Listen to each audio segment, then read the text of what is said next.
सब युवाओं से प्रार्थना है, आप सबके पास बल है, आप सभी किसी को सपोर्ट करते हैं तो वो कुछ बनता है, और आप सभी किसी को गिराते हैं तो वो गिर जाता है।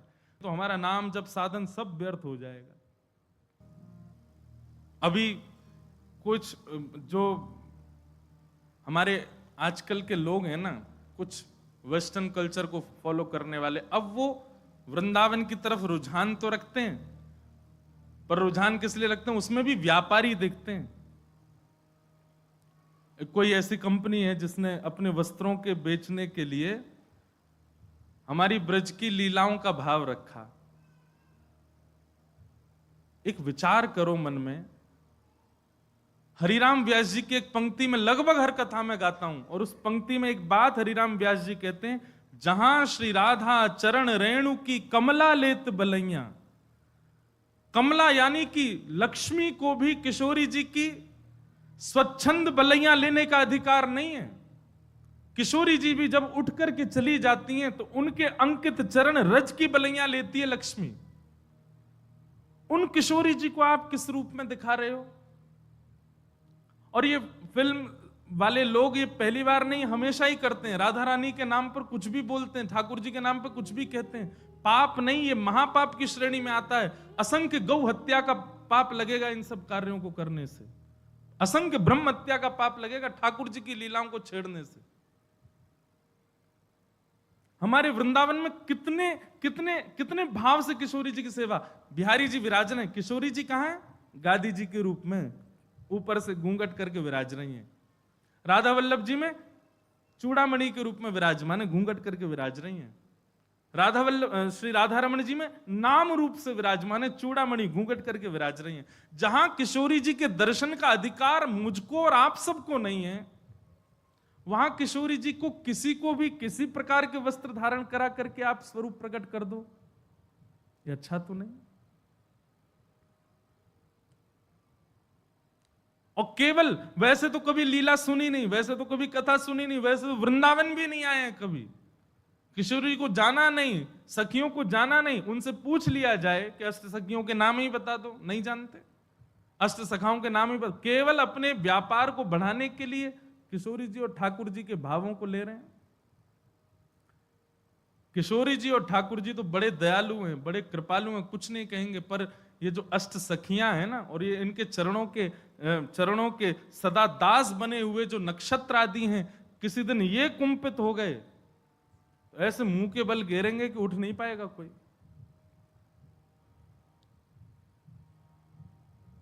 हम प्रार्थना ही कर सकते हैं कि भैया इस प्रकार की ठाकुर जी के भावों को छेड़छाड़ मत करो।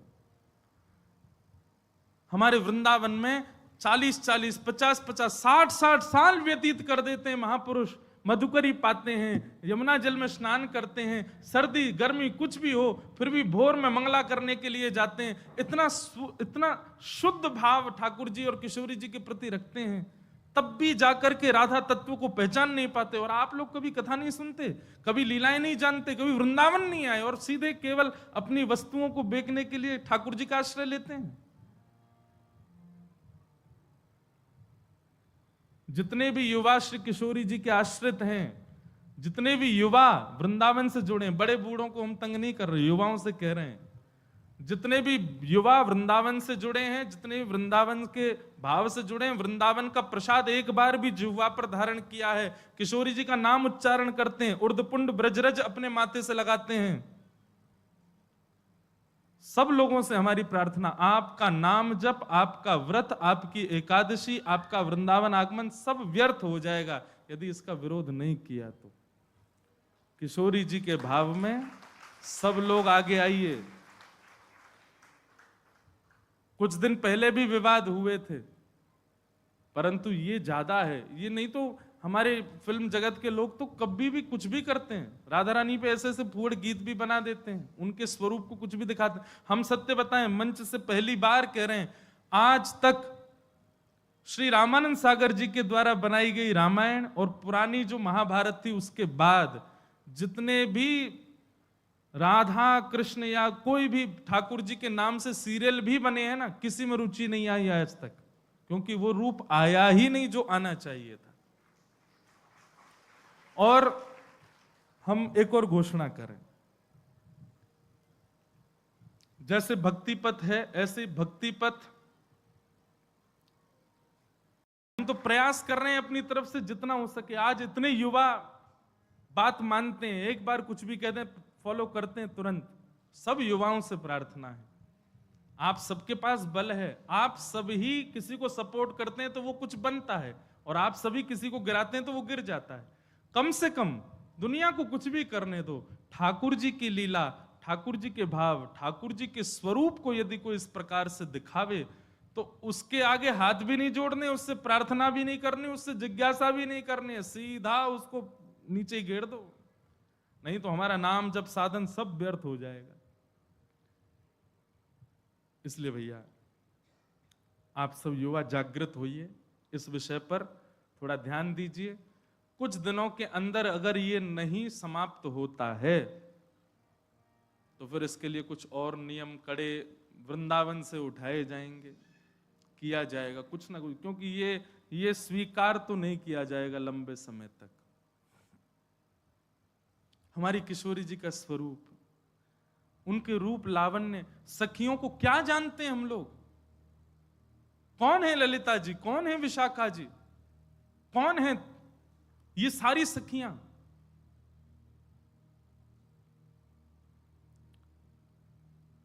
ये सब ऋषि मुनि महर्षि ना जाने कितने वर्षों की तपस्या करते हैं, तब जाकर के इन स्वरूपों में आकर के ठाकुर जी के साथ विहार कर रहे हैं। इसीलिए भय लगता है अधिकतर ठाकुर जी की रास लीलाओं को मंच से बोलने में। क्यों? क्योंकि हम लोग इस प्रकार की छवि बना लेते हैं।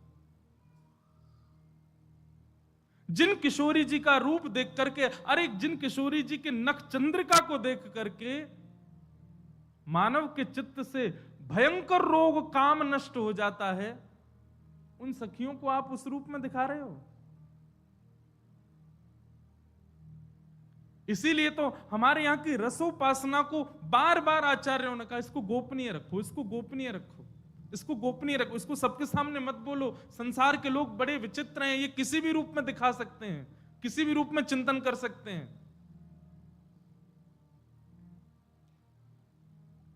हम भी कभी कभी बोलते हैं कथा में, लेकिन भय लगता है। अब तो ऐसा मन में सच में कल से ये भावना आ रही है कि निकुंज की उपासना के विषय में अब चर्चा मैं भी कम ही करूं कथा में, और निकुंज की चर्चा करें भी तो सीमित लोगों में करें, और सीमित लोगों में भी करें तो उसका कोई टेलीकास्ट ना करवाएं, क्योंकि लोग तो कुछ भी समझ लेते हैं बातों को।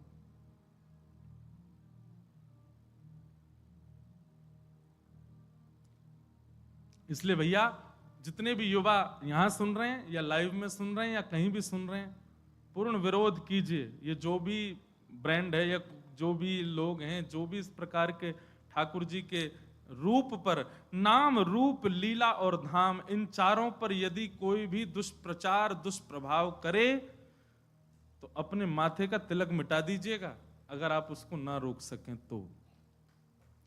मधुकर शाह अकबर के यहां गए। मधुकर शाह हरिराम व्यास के शिष्य थे। मधुकर शाह जी को जब दीक्षा प्रदान की तब से तिलक उर्दपुंड धारण करते थे। कहां के? ओरछा के राजा। जब अकबर के यहां पहुंचे तो अकबर ने मन में विचार किया कि शायद मुझे दिखाने के लिए जबरदस्ती बड़ा बड़ा तिलक लगा के आते हैं। तो अकबर ने जबरदस्ती कहा, भाई कल एक सभा होगी, उसमें दुनिया भर के राजा आएंगे, अगर किसी भी राजा को सांप्रदायिक रूप में मैंने देखा तो मैं अपनी तलवार से उसका सर धर अलग कर दूंगा। तो कितने सारे वहां गए थे, कोई टीका ही लगाते थे, कोई त्रिपुंड ही लगाते थे, कोई कुछ न कोई। राजाओं को, आप पुराने राजाओं का किसी का भी माथा सूना नहीं देखेंगे, या आजकल के मानव माथे सूने से रहते हैं। नहीं तो माथा सूना रखना भी शास्त्रों में निषेध बताया गया है। जिसका माथा सूना हो, सुन लो, उसको यदि कोई भजनानंदी व्यक्ति देख ले तो उसका भजन कम हो जाएगा। इसलिए माथा सूना, जिसका माथा सूना है उसके ऊपर तो क्या ही प्रभाव होता होगा, कुछ नहीं तो एक बिंदी रखनी चाहिए। तो प्राचीन काल के राजा सब लगाते थे, केवल मुगल राजा जो थे ये तिलक नहीं धारण करते थे। तो कह दिया कि महाराज अगर कल किसी ने किसी का सांप्रदायिक तिलक या जातिवाद या फिर किसी प्रकार के धर्म का स्वरूप मैंने माथे पर देखा तो मैं सर धर से अलग करवा दूंगा। डर के मारे कई राजाओं ने अपना तिलक उतार दिया। दूसरे दिन सभा में बिल्कुल महाराज साफ माथे से आए, लेकिन मधुकर्षा और दिन से भी भारी और मोटा तिलक लगा के आए। जैसे ही आए तो राजा ने भी स्पष्ट मधुकर्षा को नहीं कहा, बोले मुझे कुछ लोग दिख रहे हैं तिलक धारण करके आए हैं, मैं तलवार निकाल करके उनका सर धड़ से अलग कर दूंगा, उससे पहले समय दे रहा हूं, जाकर के जल से अपना माथा धो के आओ। मधुकर्षा ने भी अपनी तलवार निकाली, बोले कि जब तक तिलक मस्तक पर है तब तक तो तेरी तलवार मेरा गर्दन छू नहीं सकती, तिलक मिटने के बाद तेरी तलवार जरूर मेरे गले तक आ जाएगी, तो राजा भूल जाना कि तुम मेरा गला सर धड़ से अलग कर दोगे। तिलक जब तक है, मेरे गुरु के पाद चिन्ह जब तक मेरे माथे पर विराज रहे हैं, युगल सरकार के चिन्ह जब तक माथे पर विराज रहे हैं, तब तक तेरी तलवार नहीं छू सकती, और तुम चाहे सभा से बेदखल कर दो, हम तिलक नहीं उतारेंगे। पूरी सभा में मधुकर्षा तिलक में ही बैठे रहे, राजा की हिम्मत नहीं हुई कि उनको ऊपर प्रहार कर सके।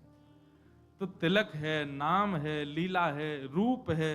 कई लोग रूप धारण करते हैं केवल वृंदावन में, बाहर जाते ही फिर जीन्स फटी जीन्स में आ जाते हैं, बाहर जाते ही फिर बदल जाते हैं। क्यों? ये तो वृंदावन के लिए बस, हमारा काय को। ठीक है, ऑफिस के कॉलेज के लिए इतनी तो मैं भी ज्यादा पीछे नहीं पड़ूं, पर अपने रूप स्वरूप को वैष्णव एक बार यदि बनाया तो नित्य वैष्णव भाव में ही रखो। ये कोई फैशन नहीं है कि आप कभी भी धारण करो कभी भी उतार दो, नित्य रहो ऐसे ही। अरे ज्यादा अच्छा अच्छा पहनने का शौक, इसमें ही पहनो, लेकिन रहो ऐसे ही।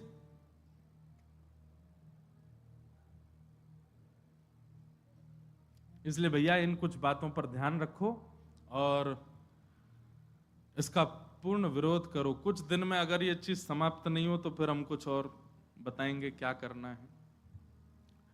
तो इस बार की राधाष्टमी खूब भाव से मनाओ।